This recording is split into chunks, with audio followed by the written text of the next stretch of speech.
Okay, so I just wanted to show you what I've been working on right now. I'm redoing a bunch of the trees. Like I've got some okay trees in here, but I want to use my own and my own assets, of course, right? So what I'm working on here, you'll have to forgive this coming through the wall, but this is a spruce tree I'm making, and I wanted to make one that had kind of the root rod attached to it here. So I textured out the base of it to be like an overturned root rod. So this could be lying down in the forest somewhere, and it's got the spruce tree texture to it. And I'll show you how I set one of these up and bring it in. I'll just go through the build process in case you want to make your own, but it's pretty cool. So let me just exit out of there, and I'll just save this. Then I'm going to open up this program called TreeIT that I found.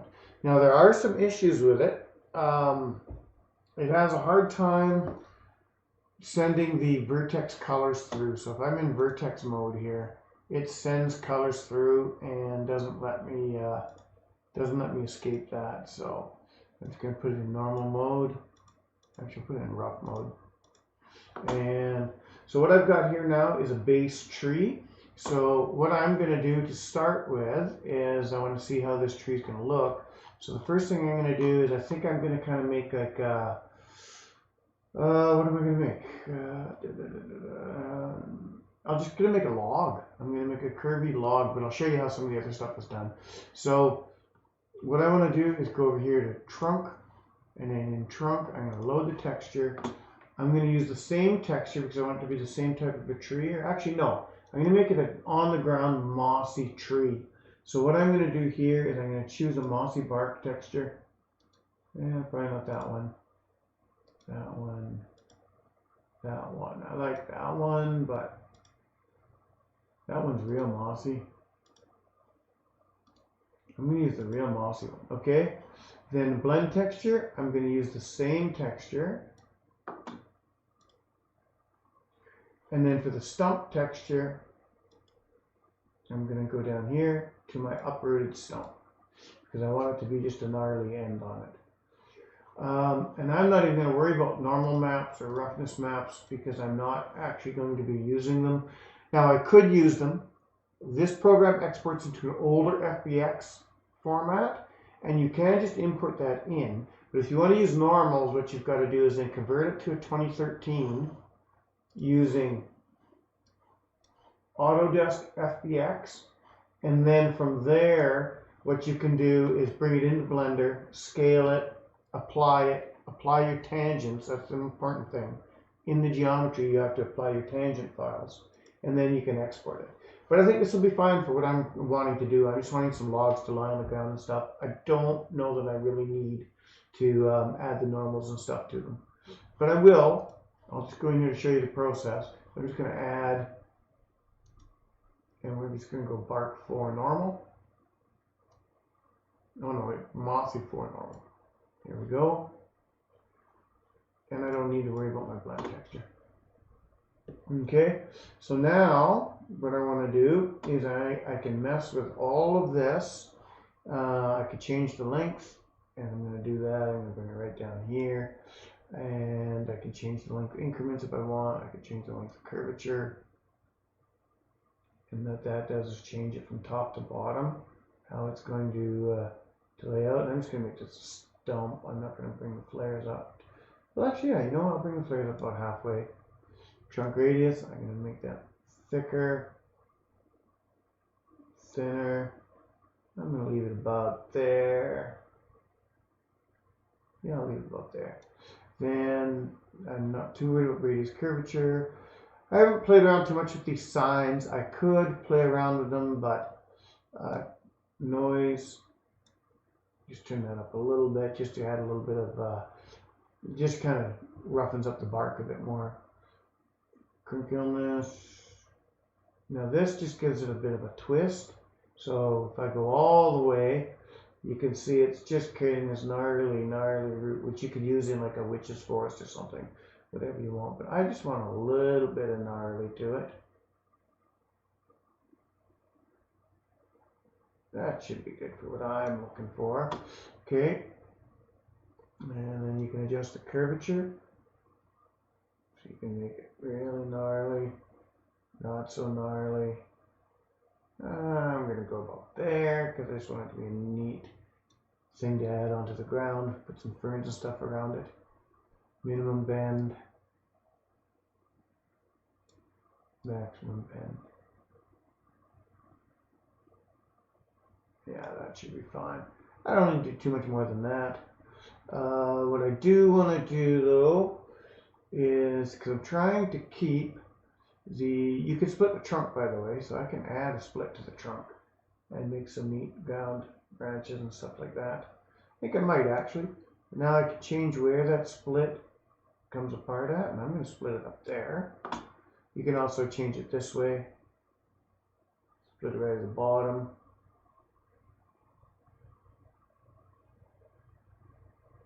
Split it at the top. Oh, I changed my minimum split. So let's just go here. I think I'll leave it about there, maybe. And I'm just going to bring that up to the max. Right about there. Now from there, there's more that you can do. You can do separate so the splits are closer together when they're coming apart. Wider apart.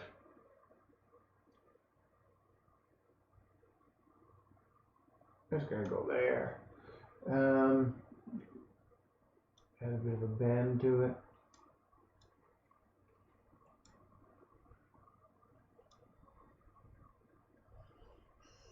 There, something like that. That's fine. I don't even know what that does. Trunk flare. We want to flare the size. We use flare pattern number 3. These are just patterns. Then you can change the radius, make it pop out a bit more. You can go way out with it, or none at all. I'm going to bring this down to pattern 1, and I'm just going to leave it with almost no flare. And smooth it out a bit more.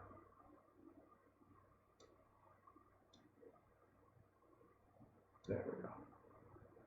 Don't need any curvature to the side, don't need any offsets. I think I'm pretty good there. I don't need to mess with any of this. I don't really know what this stuff does. I'll just play with the slider.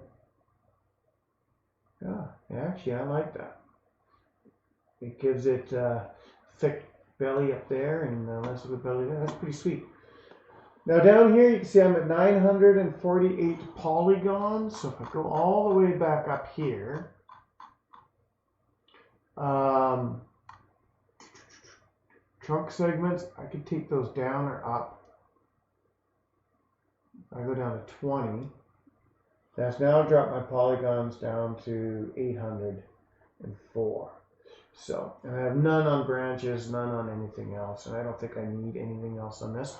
But basically, you come in here for branches, and what I can do is I can go branch 1 branch, 2 branch, 3 branch, 4, 5, 9,010. But then you can also add branchlets down below. And so I'm just going to go to 1 branch just to demonstrate this. Branchlets. Now those come off of the branch, and so those spiral out, and you can do some neat stuff with them, right? And then you can position where to put.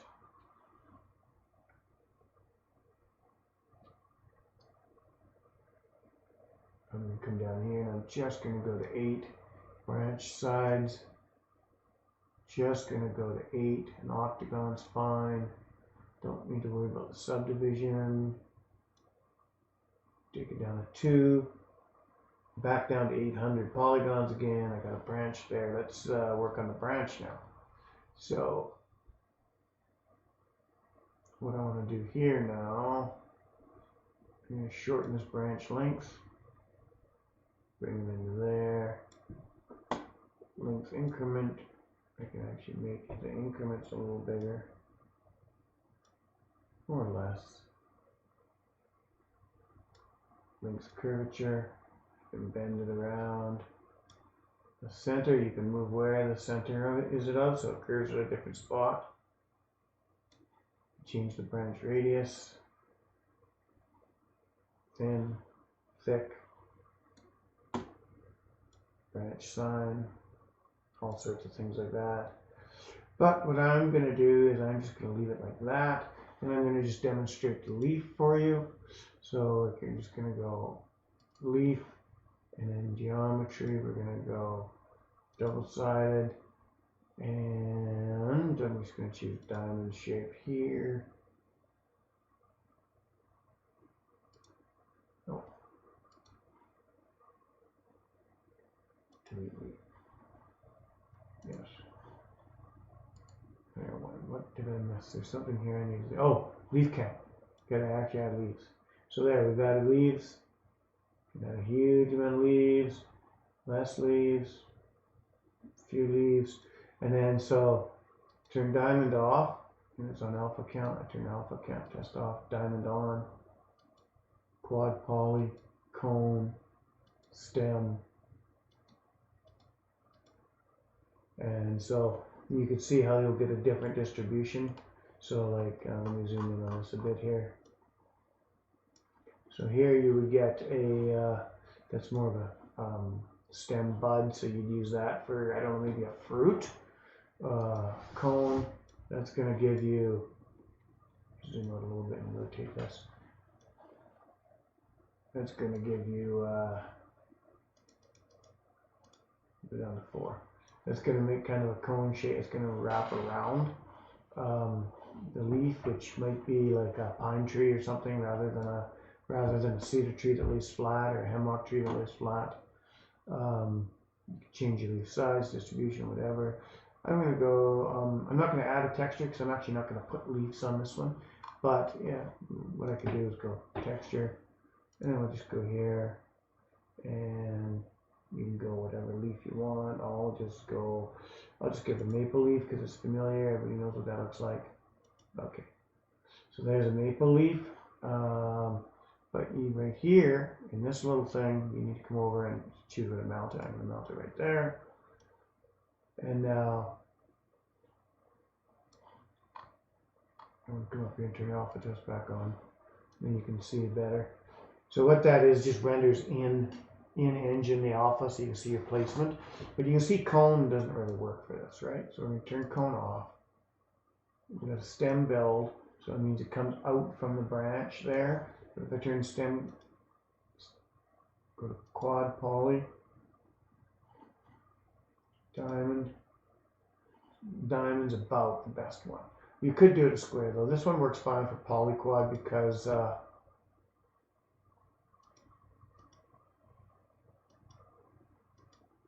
yeah, I like quad poly fine. So you can see my stems are sticking through the tree there. So if I come back down here and I put this right there, now they're mounted just coming up. So you've got a lot of control over that. I can mount to the tip here if I want. Now we got completely backwards. I go right to here.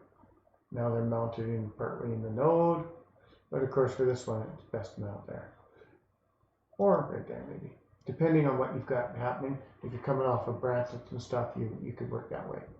Anyway, that's I don't want a texture, clear texture. Okay, perfect. We want 0 leaves, leaf count 0. Because I do not want leaves. Delete leaf. Delete leaf. We're good. Okay. Now, do I want to leave this branch on here as a little pokeote branch? Looks like he's only got 4 sides on him. So what I don't understand there, I thought I went to 8 sides. I just want to look at that. Oh, here's the poly reduction, by the way. So if I go like this, so if you look down here at my poly count, and if I slide this way, you're going to get more polys. There's not many polys on there. I think it's only 4 polys. So there's not much on this branch to, there's no branchlets. That's why I was doing poly count on branchlets. So here, watch that 804 again. So branches, polygons are at 156 now. So we've added a whole bunch more, and you can see That's a lot more realistic looking branch. So if I slide that back down again, let me just turn the wind off here.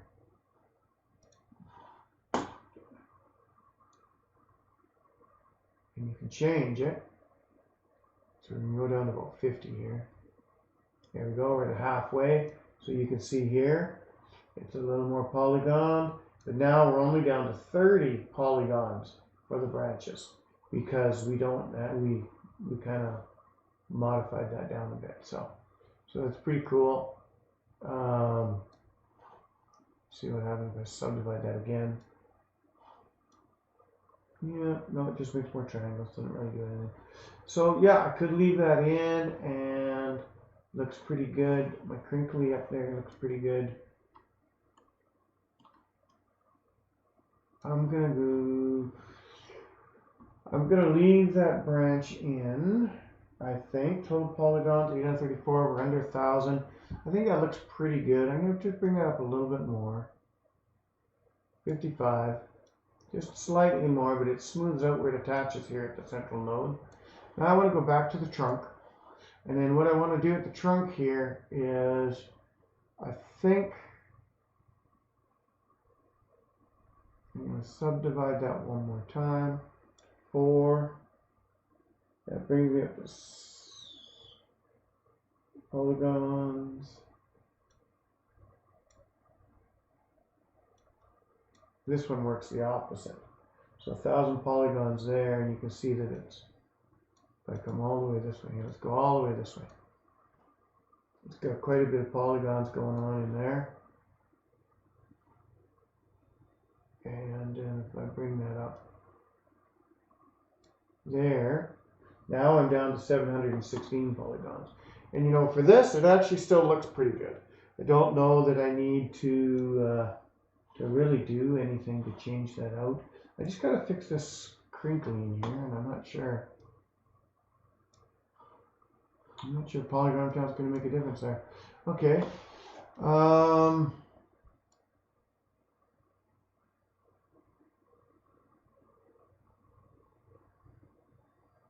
Bring that up to 30 segments. What if I bring it all the way up here to 60 segments? Now I say at 2,000 and something. Bring this all the way down to 344. And you can see how your low polygon counts are going to change out here. 20 trunk segments. Yeah, it looks pretty good. I think I like 20 trunk segments.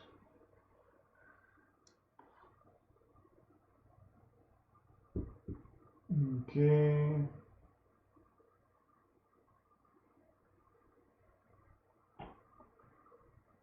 What I don't like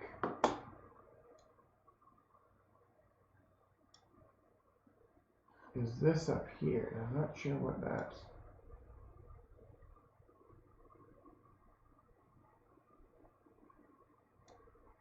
I think I can live with that. Kind of messed that up when I was playing around with it.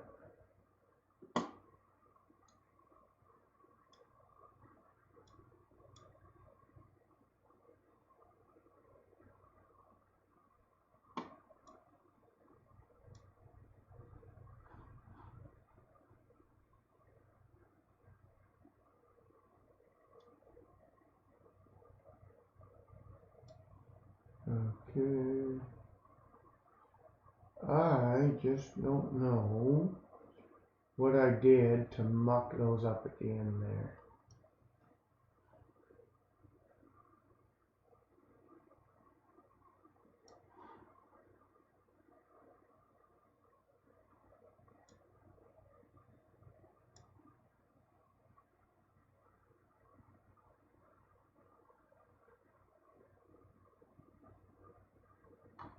Something to do, I think it's up here.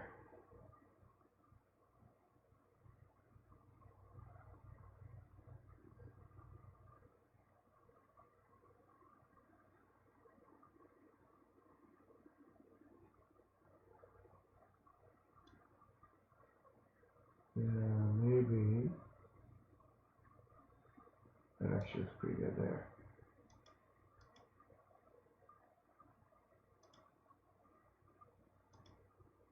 Yeah, kind of like that.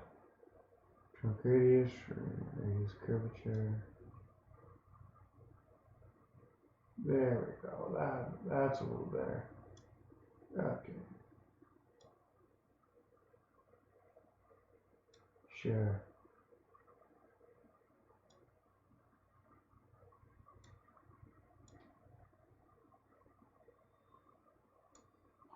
Alright, good enough. I think I can live with that as a nice little tree on the ground. I don't like those two flaps at the top, but whatever. It's gonna work. I don't want this to drag on for too terribly long, so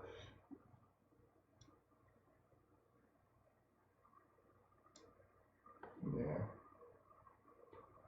Now what I do want to do is go trunk texture. I want to find a stump texture now, if I didn't already assign it.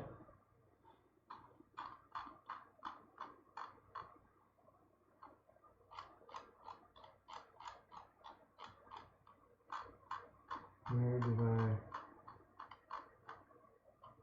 Let me just go here. Stump texture. Oh yeah, okay. Yeah, we're good. So it automatically pulls in any that it's got. So, all right. Now what I want to do is I want to shrink this all the way down before I export it. Because RGP Developer backend doesn't like large models. So File, Export, and we're going to export this to an FBX. We're going to just drop it right in my 50 centimeter folder, and we are going to call it log. No, we're going to call it multi-log.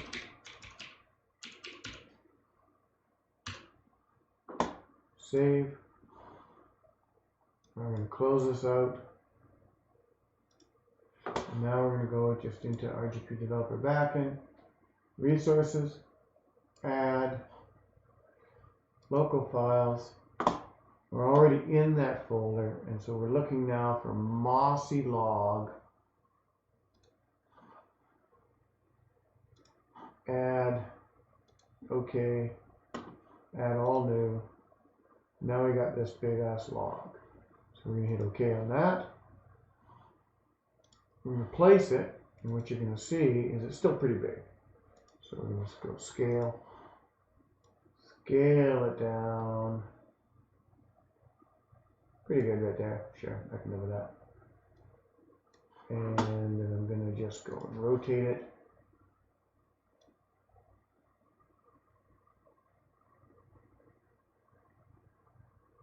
And then I'm going to just rotate it in another direction here. No, that wrong one.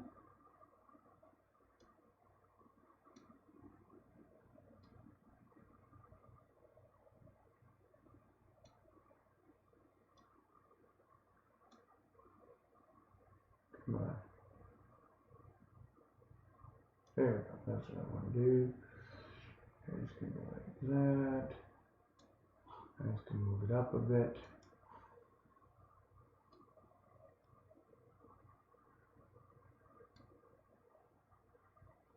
Alright, that should do. Get rid of that. Zoom in just a bit. And now we want to go into resources and deal with the materials, because you can see that it's in a funky shape. So the first thing I'm going to do is change this from box collision to, it's kind of a funky shape, so I can't really use a capsule collision on it, but I'm going to anyway. And we're just going to go like this. No. Yeah, that's fine.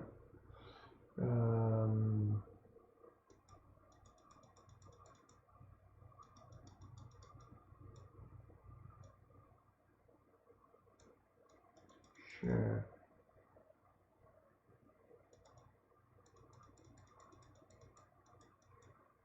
Okay, and then put these down. Oh. Now what I would do normally is I'd in this particular case I'd use a mesh, but I just wanted to get it no, out there, bring it down to the ground.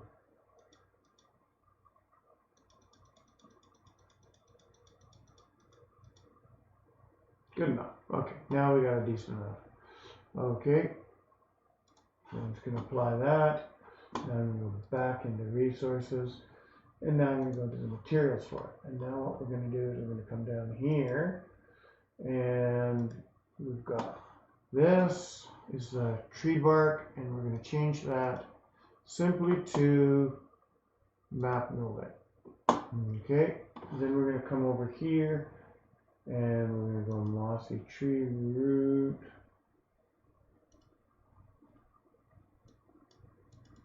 Why is my... Oh, did I not? Well, I thought I assigned a stump texture. Okay.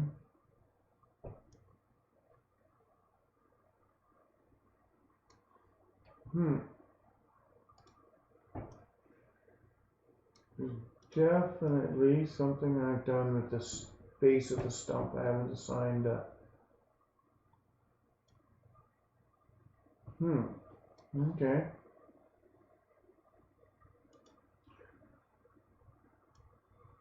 I must have missed a step there, but anyway, what I'll do is I'll just jump in here, test play. I should be sure that I assigned it.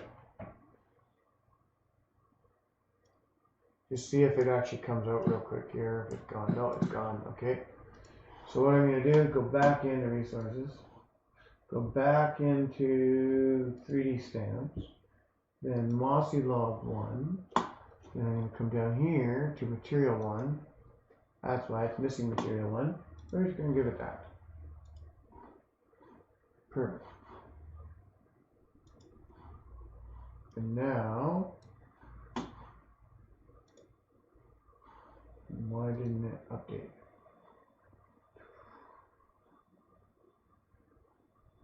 Materials.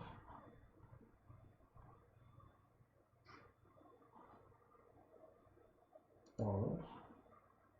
Mossy log 1. Material 1.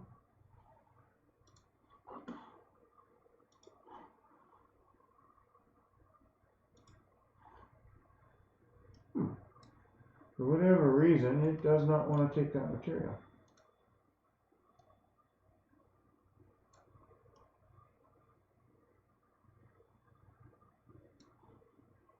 Well, what I'm going to do then is, just for demonstration purposes here, I must have messed something up when I assigned it in the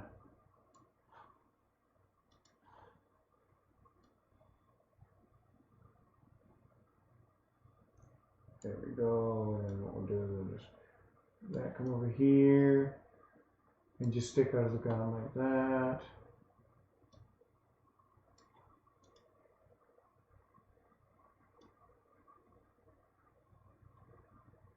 And just kind of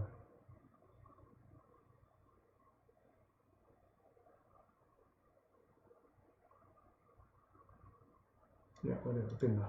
And then we'll just run in and take a quick look at it in gameplay.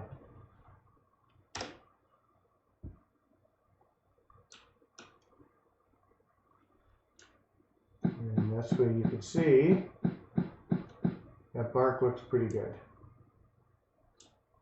We got a nice dead log covered in moss and bark.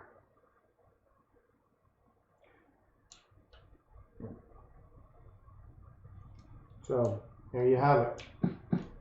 Pretty easy. Using the program TreeIT. The only problem is, so one thing I didn't show you, I'll show you why this is an issue. So if I go into resources, and if I go to this, and I go to materials, I go down here to mossy log, and I try to do anything else with it, except for no lit. Like, let's just even go to map. Looks pretty good there, right? It's supposed to just use the lighting around, but look at that, it turns black. It doesn't actually interact with the lighting, and see this green? That's actually the color of the vertex color shading that's mapped when you build them out. And so for whatever reason that bleeds through. So if that's green, if this one's black, if this one was pink, those colors would bleed through and you wouldn't actually see the texture. So I don't know how to fix that. I did put a post on the TreeIT forum to see if anybody knew. I also put a post on the RGB developer back, and nobody seems to know. I've tried multiple different ways to process it out.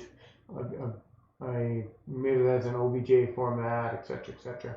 Nothing seems to work. So the only thing that does seem to work is if I just get rid of the lighting altogether. I've even tried going into Blender, adding the tangent space and rendering it out, and it still doesn't make a difference. And it doesn't seem to matter for things like bark and stuff. You just go to like no lit. But where it matters, I'll show you on the. Where it matters is see the leaves. So if I go to resources, and if I go to those leaves, let's just find some here. Where are we here? There we go, leaves there. If I change that from map discard, and if I go to anything, let's try, what should I try here? Anything, doesn't matter, map no lit alpha. And I hit OK. Now I've got them there, but they're transparent, right? So you can actually see through them. That actually looks okay in this case. But when you zoom out, all of a sudden they're not there anymore and it's gone. But with a dead tree, that would look fine. But with other things, they just don't show up. And so if you just go normal map, what happens is all the alpha channel is still there. And then, yeah, they look exactly like they're supposed to look. They're great and everything, but there's no alpha channel there. So you can't see through them. So that's why I've been using the discard, seems to work the best for it. The no lit discard, even the map discard's okay. Turn this down. Let a little more shine through. And even it's okay in this case because the underlying surface was green. But you can see how that's a brighter green now instead of the darker green of the actual. That's because these polygons were green on here. And if I show you up here, like see these ones? Those were a different shade of polygon, and so the black was shining through.